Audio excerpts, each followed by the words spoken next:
नमस्कार दोस्तों, मेरा नाम निपुन जोशी है। और दोस्तों देखिए, मुझे पूरी उम्मीद है कि भारतीय समय अनुसार जब तक ये वीडियो अपलोड होगी, पावन सावन के महीने का पहला सोमवार होगा। तो आप सभी को मतलब भगवान शिव की जो उनकी कृपा है, उनकी ब्लेसिंग है, आप सबके जीवन में बनी रहे। मैं काफ़ी रील्स देख रहा हूँ कि जो कावड़ लेके हमारे जो मतलब इतने ज़्यादा संस्कारी जो लोग हैं, इतनी भारी कांवड़ लेके इतनी भरी गर्मी में विश्वास है, आस्था है, जो उनको इस इतनी लंबी पद यात्रा के लिए मोटिवेट कर रही है, इनकरेज कर रही है। आप भी अगर मतलब कावड़ के रूट में अगर आप किसी भी तरीके से कोई जल सामग्री, कोई भी कंट्रीब्यूशन कुछ कर सकते हैं तो वो आप ज़रूर कीजिएगा। और बस हाँ, ये मैंने काफ़ी बार देखा है कि अगर कोई उपद्रव कर रहा है या कोई उस भेष में कावड़ के घुस के और मतलब कोई भी इस तरीके से मतलब पैसे मांग रहा है, परेशान कर रहा है, तो उनसे भी आपको बचने की ज़रूरत है। क्योंकि होता क्या है, 1-2% हर जगह ऐसे नेगेटिव एलिमेंट होते हैं जिनकी वजह से जो बाकी आस्था ड्रिवन जो प्योर लोग हैं उनकी छवि भी क्षतिग्रस्त होती है। तो ठीक है दोस्तों, अब आज इस वीडियो में हम लोग किस विषय में चर्चा करेंगे? हम लोग चर्चा करेंगे आपकी प्रतिभा, आपके टैलेंट के विषय में। देखिए, हमारे कुंडली में जो तीसरा भाव होता है वो आपकी प्रतिभा, आपके टैलेंट के साथ काफ़ी स्ट्रांगली जोड़ के देखा जाता है। इसमें काफ़ी लोग पंचम भाव को भी कहते हैं, तीसरे भाव को भी कहते हैं, पर मैं ज़रूर कहूँगा कि जहाँ पे भी आपकी skill of the hands involve है वहाँ पे तीसरे भाव का काफ़ी महत्व होता है। अब हमारी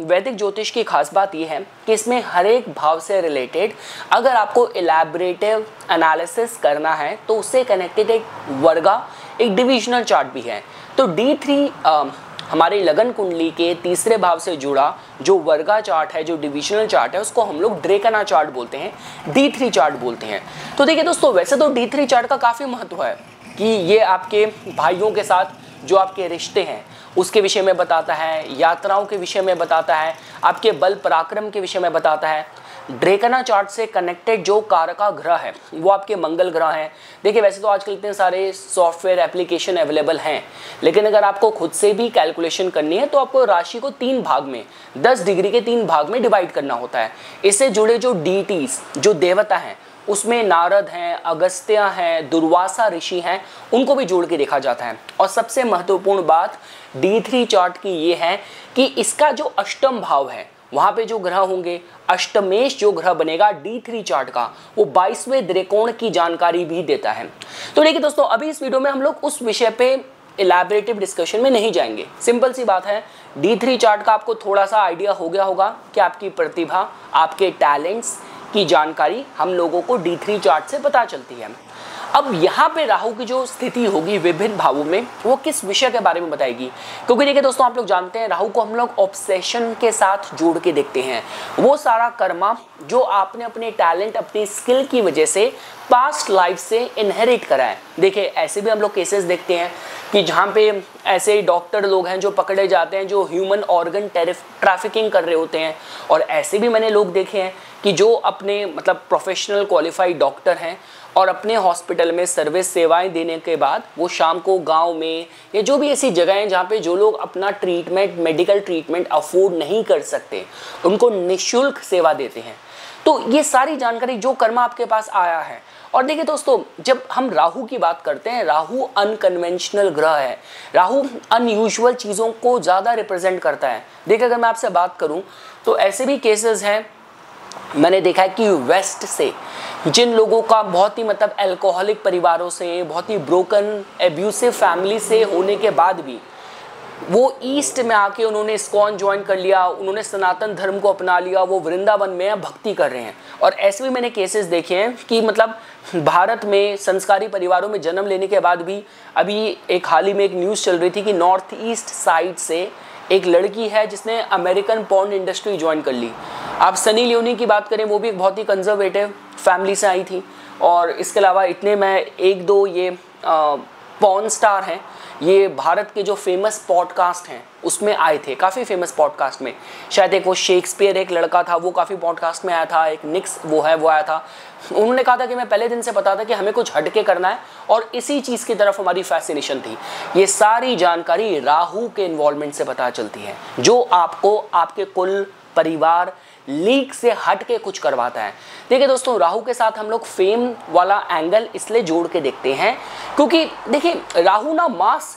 कॉन्शियसनेस के बारे में बताता है, हिप्नोसिस के बारे में बताता है। मास ट्रेंड की वजह से आपके भीतर मतलब एक चीज़ ये हो सकती है कि जो भी भविष्य में चलने वाले फ्यूचरिस्टिक ट्रेंड है आप उसको पहले ही भाप लें, और साथ ही साथ आपकी जो वॉइस है, आपकी जो प्रतिभा है, जो आपके टैलेंट है, बहुत ही बड़े स्तर पे लोगों के साथ कनेक्ट करती है, उनको अपील करती है, जिसकी वजह से राहु यहाँ पे सफलता देने में काफ़ी ज़्यादा मतलब कंट्रीब्यूट करता है।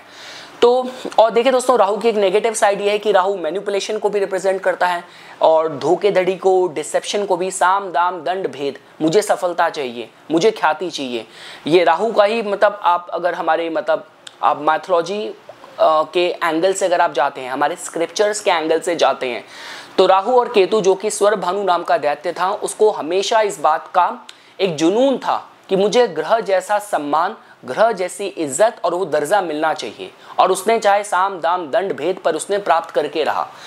तो ये कुछ बातें हैं। देखिए दोस्तों, अब हम लोग क्या करेंगे, राहु ग्रह को द्रेकणा चार्ट जो आपका D3 चार्ट है उसके जो एट्रीब्यूट्स हैं उसके साथ विभिन्न भावों में कनेक्ट करके फलों को समझने की कोशिश करेंगे। तो देखिए दोस्तों, अगर आप लोगों ने पाया कि राहु ग्रह की स्थिति आपके D3 चार्ट के प्रथम भाव में है, तो देखिए दोस्तों, जब भी हम लोग बात करते हैं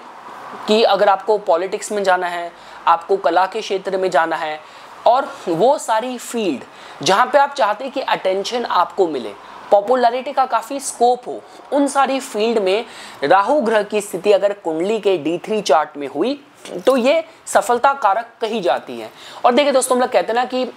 देखिए साउथ में अगर आप रजनीकांत की बात करें, वो पहले इसलिए स्पॉट हुए थे कि उनका जिस तरीके से वो जैसे एज अ टिकट कलेक्टर काम करते थे, काफ़ी उनकी बायोग्राफी में लिखा है, काफ़ी हम्बल थे, लेकिन एक स्टाइल था उनके अंदर। तो अगर आप सपोज कीजिए आप स्किल बेस्ड प्रोफेशन में हैं, तो कुछ ना कुछ एक आपकी यूनिक आइडेंटिटी, एक स्टाइल, एक सिग्नेचर स्टाइल होना बहुत ज़रूरी है। और जैसा कि मैंने कहा, प्रतिभा, फेम के माध्यम से ये जो प्लेसमेंट है राहु की अच्छी कही जाती है। मतलब ये कह सकते हैं कि आप अपनी प्रतिभा को लेके, अपने टैलेंट को लेके कुछ अनकन्वेंशनल करने का, लीग से हटके करने का आपके भीतर सामर्थ्य होगा। अब दोस्तों देखिए, सपोज कीजिए आप लोगों ने जो ड्रेकणा चार्ट है, D3 चार्ट है, उसके द्वितीय भाव में आपने राहु ग्रह की स्थिति पाई। तो देखिए दोस्तों, जब हम लोग देखते हैं काफ़ी लोग जो मतलब आप क्रिप्टो करेंसी वगैरह की फील्ड में डील करते हैं, ब्याज वगैरह का काम करते हैं, ये उसके माध्यम से भी जोड़ के देखा जा सकता है। देखिए, हम लोग जानते हैं कि सेकंड हाउस आपकी वाणी का होता है, तो ये किसी को बहुत ही एक हिप्नोटिक चार्म कि बिल्कुल ही सम्मोहित कर देने वाली शक्ति देता है किसी को, किसी की वाणी को। अगर आपने राहु ग्रह की स्थिति द्रेकणा चार्ट के द्वितीय भाव में पाई, तो इस तरीके का सामर्थ्य आप उस जातक के जीवन में देखेंगे। और देखिए, थोड़ा सा कहा जा सकता है कि मतलब जातक अपने कुल परिवार से हटके, लीग से हटके, अपनी प्रतिभा की वजह से कुछ अपनी जगह बनाए। आप इस तरीके से भी जोड़ के देख सकते हैं। अब देखिए दोस्तों, अगर आप लोगों ने पाया कि राहु ग्रह की स्थिति आपके ड्रेकणा चार्ट के तृतीय भाव में है, तो देखिए दोस्तों, ये जो प्लेसमेंट है आपको एक टैलेंट देगी, आपको स्किल्ड बनाएगी, और आपको आपकी स्किल की वजह से प्रतिभा, रिकॉग्निशन पाने के माध्यम से एक अच्छा संकेत है। देखिए दोस्तों, जब भी हम लोग इस तरीके की फील्ड्स की बात करते हैं, जैसे जो लोग मैरीन में या नेवी सील या इस तरीके के कमांडो फोर्सेस में काम करते हैं, अगर सपोज कीजिए राहु यहाँ पे है, तो आप अपने देश की सुरक्षा के लिए जो स्पाइंग रिलेटेड काम करते हैं, जो लोग हैकर बनते हैं, क्योंकि देखिए तीसरे भाव में, छठे भाव में बल पराक्रम बहुत है, और राहु तो आप जानते हैं कि राहु को किसी के रोके से नहीं रुकता, और राहु के पास कोई फिजिकल एग्जिस्टेंस बॉडी तो है नहीं, तो उसका मतलब कि वो एक जुनून है जो कहीं ना कहीं से आपको मोटिवेट कर रहा है, एनकरेज कर रहा है। तो अगर आपने पाया कि राहु ग्रह की स्थिति ड्रेकणा चार्ट के तृतीय भाव में है, तो इस एंगल से कोई भी कम्युनिकेशन का डोमेन है, आप एडवर्टाइजिंग की बात करें, आप एंटरप्रेन्योर बनने की बात करें, फ्रीलांस अपना कुछ काम करने की बात करें, ये एक उपयुक्त प्लेसमेंट है। दोस्तों, अगर आप लोगों ने D3 चार्ट के 4th हाउस में राहु ग्रह की स्थिति पाई, तो देखिए दोस्तों, ये इस एंगल से अच्छी कही जा सकती है कि आप मतलब देखिए चतुर्थ भाव को जनता से जोड़ के देखते हैं। तो आप राजनीति की बात करें, ये अच्छा साइन है। आप एक अच्छे रियल्टर बन सकते हैं, मतलब रियल एस्टेट वगैरह से रिलेटेड, भूमि से जुड़ा कुछ काम कर सकते हैं। देखिए, काफ़ी बार ये भी देखा जाता है कि चतुर्थ भाव D3 चार्ट में राहु है,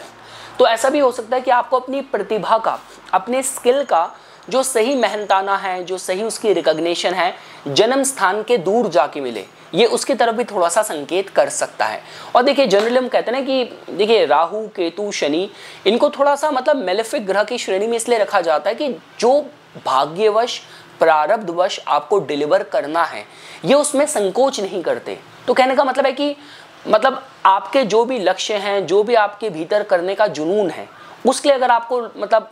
कहीं भी आपको मैनिपुलेशन करनी हो और इस तरीके से काम करना हो तो जातक उसमें भी संकोच ना करें। दोस्तों अगर आप लोगों ने पाया कि आपके D3 चार्ट के पंचम भाव में राहु ग्रह की स्थिति है तो देखिए दोस्तों जो लोग स्टॉक मार्केट में, ट्रेडिंग में, फिल्म टेलीविजन इंडस्ट्री में काम करते हैं ये उसके माध्यम से एक अच्छा संकेत है। देखिए ये बताता है कि राहु आपको आपकी फील्ड में पायनियर बना सकता है। आप अपनी फील्ड में वो पहले ऐसे इंसान हो जिसने ऐसा कुछ कार्य करा हो, तो उस एंगल से आप इसको जोड़ के देख सकते हैं। और देखिए दोस्तों आप लोग जानते हैं कि मतलब पंचम भाव को मतलब मैं कहता हूँ काफ़ी तरीके से सिंह राशि की ऊर्जा के साथ जोड़ के देखा जाता है। तो मतलब सिंहासन कायदे से इस भाव के साथ मैं जोड़ के देख सकता हूँ। तो कहने का मतलब है कि अपने यूनिक टैलेंट की वजह से आपको प्रतिष्ठा मिले, रिकॉग्निशन मिले, आपकी अपनी एक होल्ड हो अपनी फील्ड में, अपने स्किल्स को लेके कमांड हो आपकी, उस माध्यम से एक अच्छा संकेत है। दोस्तों अगर आप लोगों ने पाया कि राहु ग्रह की स्थिति D3 चार्ट के छठे भाव में है तो देखिए दोस्तों मैंने आपको पहले ही बताया ना कि जो हमारा तीसरा भाव होता है, छठा भाव होता है, इसमें बल पराक्रम आक्रोश बहुत ज़्यादा है। तो इस प्लेसमेंट के साथ मैंने आपको जैसे कि एग्जाम्पल दिया था, तीसरे भाव के साथ आप एक हैकर बन सकते हैं, एक लॉयर बन सकते हैं, वो सारी फील्ड जहाँ पे बहुत प्रतिस्पर्धा है, मतलब जैसे फॉर्मूला 1 रेस और मतलब आप कोई भी खेल कूद में, अभी आजकल देखिए जैसे विंबलडन चल रहा है, तो लॉन टेनिस की बात करें, किसी भी खेल कूद वाली फील्ड में, प्रतिस्पर्धा वाली फील्ड में सफलता पाने के माध्यम से ये बहुत अच्छा संकेत है। और खासकर अगर इस प्लेसमेंट के साथ आपको यहाँ पे मंगल ग्रह की राशि मिल गई, जैसे मेष का राहु है, मैंने शायद अपने अंग्रेजी चैनल में जब ये वीडियो अपलोड करी थी, आई गेस मोहम्मद अली के केस में उनके छठे भाव में राहु और मंगल हैं मेष के D3 चार्ट में। तो ये जो बॉक्सर हैं, फाइटर हैं, उन लोगों के लिए अच्छा संकेत होता है। दोस्तों अगर आप लोगों ने पाया कि आपके केस में आपके D3 चार्ट के सप्तम भाव में राहु ग्रह की स्थिति है तो देखिए दोस्तों इसको एक अच्छा संकेत मतलब की तरह जोड़ के देखा जाता है, क्योंकि आप लोग जानते हैं कि अगर सप्तम में राहु है तो प्रथम भाव में केतु है। तो उसका मतलब ये कि कुछ नेचुरल टैलेंट हैं जो आपके भीतर गॉड गिफ्टेड होंगे। साथ ही साथ के व्यापार के क्षेत्र में बात करें, पब्लिक डोमेन में मतलब एक अच्छी सफलता प्राप्त करने के माध्यम से मैं इसको एक अच्छा संकेत कहूँगा। अब देखिए दोस्तों अगर आप लोगों ने पाया कि D3 चार्ट के अष्टम भाव में राहु है, मैंने आपको जैसा बताया था कि ये एक मतलब 22वां त्रिकोण वाला जो एक अलाइनमेंट कॉम्बिनेशन आ जाता है, तो जिसकी वजह से थोड़ा सा सेंसिटिव साइन है। और देखिए दोस्तों राहु केतु शनि में खासकर राहु की जब बात करते हैं, राहु बताता है कि जिस एरिया में आपने कर्मों में कुछ आपने मिस्टेक करी है, तो ये भी हो सकता है कि मतलब अगर इस जन्म में आपके साथ ये हो रहा है कि बिना बात के आप पे बहुत आरोप लगते हैं, इस तरीके के एलिगेशन लगती है, तो हो सकता है कि पूर्व जन्म में आपने उसी टैलेंट को लेकर आपने मिसयूज़ करा हो। यही एक कर्मा है जो आपको मतलब पे बैक वाली बात है, आप इस समय फेस कर रहे हो इस जीवन में। देखिए जब हम लोग बात करते हैं तांत्रिक चीज़ों की, ऑकल्ट की चीज़ों की, साइकोलॉजिकल मैनिपुलेशन की, मास हिप्नोसिस की, उस माध्यम से एक अच्छा संकेत है। आपको मतलब दूसरे देशों में जाना है, जासूसी करनी है, आपको हैकर बनना है, कोई कोवट काम करने हैं, तो उसके माध्यम से यहाँ अष्टम भाव का D3 चार्ट का राहु एक सपोर्टिव साइन होता है। इसके बाद देखिए दोस्तों अगर आप लोगों ने D3 चार्ट के नवम भाव में राहु ग्रह की स्थिति पाई तो देखिए दोस्तों जो लोग मतलब बहुत अच्छे गाइड बनते हैं कि आपने उस फील्ड में you were the first one, आप एक कहते हैं कि एक पायनियर की तरह काम कर रहे थे और आपके बाद आपकी सफलता को देख के उस फील्ड में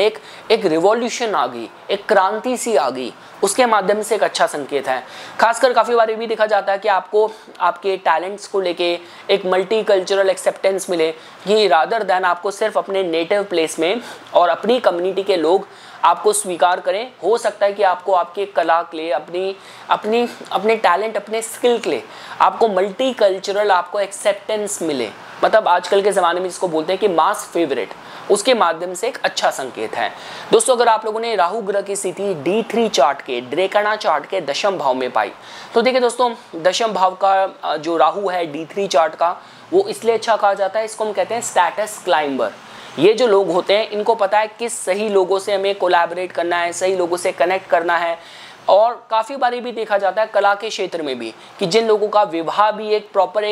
एक सेटिंग की तरह होता है कि इससे मेरे करियर के जो मेरे टैलेंट को कितना बूस्ट मिलेगा, कितना सपोर्ट मिलेगा। हमने काफ़ी बार देखा है कि जो एक्टर्स होते हैं एक्टर से ही शादी करते हैं, काफ़ी जो एक्ट्रेसेस हैं साउथ में देखा है डायरेक्टर से शादी कर ली, प्रोड्यूसर से शादी कर ली, कास्टिंग वालों से शादी हो गई। तो मैं ही नहीं कह रहा कि उन्होंने कोई मैनिपुलेट करा है, देखिए ये तो कर्मा है, तो ये तो आपको आपके भाग्य में ये अंकित था कि ऐसा होना था। तो इस माध्यम से और एक सोसाइटी में एक स्टेटस में राइज होने के माध्यम से दशम भाव का राहु एक अच्छा कहा जाता है, अच्छा साइन होता है। दोस्तों अगर आपने D3 चार्ट के 11th हाउस में राहु ग्रह की स्थिति पाई, तो देखिए दोस्तों ये जो कॉम्बिनेशन होता है, जो लोग बड़े बड़े नेटवर्क्स के साथ जिनके कनेक्शन होते हैं और मतलब जो अपने रिसोर्सेज, रेफरेंसेस और कनेक्शन की वजह से जीवन में सफलता पाते हैं। देखिए दोस्तों मैंने बहुत बार ये बात कही है, अगर आप एस्ट्रोलॉजी की फील्ड की भी बात करें तो जो एक एस्ट्रोलॉजर बहुत ज्ञानी वृंदावन और मथुरा या हरिद्वार के बाहर किसी की हाथ देख के कुंडली देख के प्रेडिक्शन कर रहा है, और जो मुकेश अंबानी का पर्सनल एस्ट्रोलॉजर है, कंसल्टेंट है, ज्ञान दोनों को बराबर है, बात सिर्फ मार्केट की होती है। काफ़ी ऐसी फील्ड है जहाँ पे आपको सही मार्केट मिल जाए, ये बहुत मैटर करता है। तो राहु जो एकादश भाव का होता है आपको ख्याति दिलाता है, आपकी जो यूनिकनेस है वो एक्सेप्ट करी जाती है, और बड़े बड़े नेटवर्क, बड़े बड़े सर्कल्स में आपका उठना बैठना हो, आपका एक कनेक्शन हो, अपनी स्किल्स, अपनी प्रतिभा की वजह से, उसके माध्यम से एक अच्छा संकेत है। और लास्टली देखिए दोस्तों, जब हम लोग बात करते हैं कि अगर आप लोगों ने D3 चार्ट के 12वें भाव में राहु ग्रह की प्लेसमेंट पाई, तो देखिए दोस्तों ये जो 12वें भाव में यहाँ पे जो प्लेसमेंट है, अगर आप कोई जैसे मैंने कहा कोई detective, spying, secret, covert activities करते हैं, आप कोई ऐसे तीर्थ यात्राएं स्पॉन्सर करते हैं, कोई रिट्रीट स्पॉन्सर करते हैं और विदेश इमिग्रेशन से रिलेटेड कोई काम करते हैं, तो एक अच्छा संकेत है। और ख़ासकर ये भी देखा जाता है, दोबारा मैं ये कहूँगा कि आपके जो टैलेंट्स के लिए आपको जो फेम मिले, वो हो सकता है कि जन्म स्थान के दूर जाके आपको इस तरीके की ख्याति मिले, उपलब्धि मिले, तो उसके माध्यम से ये एक अच्छा संकेत की तरह जोड़ के देखा जा सकता है। तो ये कुछ बातें थी दोस्तों जो आज इस एक शॉर्ट वीडियो में मैं आप लोगों के सामने प्रस्तुत करना चाहता था। मेरी आवाज़ थोड़ी आपको लग रहा होगा तो मुझे थोड़ा फीवर और थोड़ा कोल्ड है, तो जिसकी वजह से आवाज़ थोड़ी ऐसी हो रखी है। तो ठीक है दोस्तों, इसी तरीके की वीडियोस की समय समय पर अपडेट प्राप्त करने के लिए कृपया करके मेरा यूट्यूब चैनल सब्सक्राइब कीजिए और मुझे मेरे इंस्टाग्राम अकाउंट पर फॉलो कीजिए। धन्यवाद।